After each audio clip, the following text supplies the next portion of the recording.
Almost every country in the world is in debt. The United States debt has passed $38 trillion.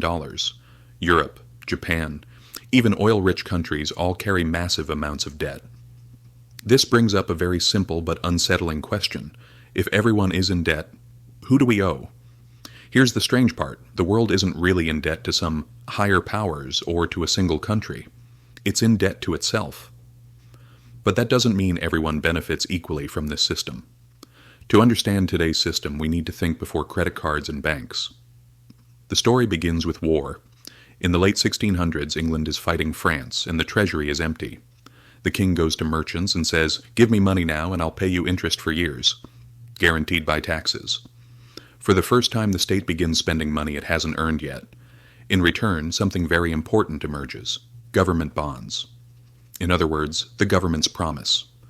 Over time, this promise becomes so trustworthy that debt stops being something shameful. On the contrary, if you can borrow, you're powerful. When we reach today, the picture becomes even stranger. Most of the U.S. debt isn't owed to China or anyone like that, but to its own citizens and institutions, banks, pension funds, even the central bank itself. You pay taxes, and those taxes return to the system as interest. So money moves in a circle. The debt is real, but the creditor is also you. This isn't unique to America. Countries lend to each other, then borrow from each other again. Everyone is holding someone else's IOU. It's a bit like a game of musical chairs. As long as the music is playing, everything is fine. When the music stops, someone falls. In this system, real power isn't held by elected officials, but by markets.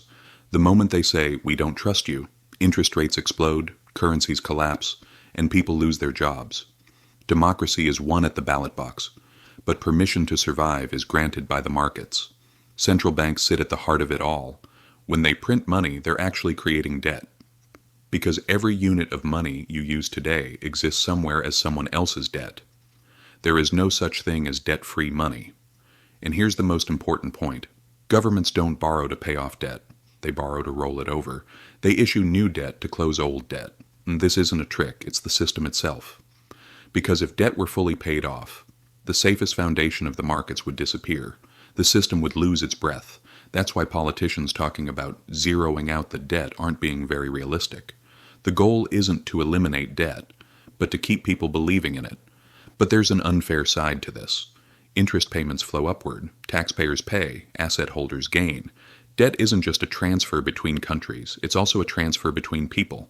In the end, there isn't a single villain. Not China, not banks, not the IMF. All of them, and us. Debt is no longer just a burden. It's the fuel of the modern world. But remember this. This system runs entirely on trust. If trust breaks one day, numbers stop talking and reality takes over. And then we remember what debt really is, a promise that's hard to keep.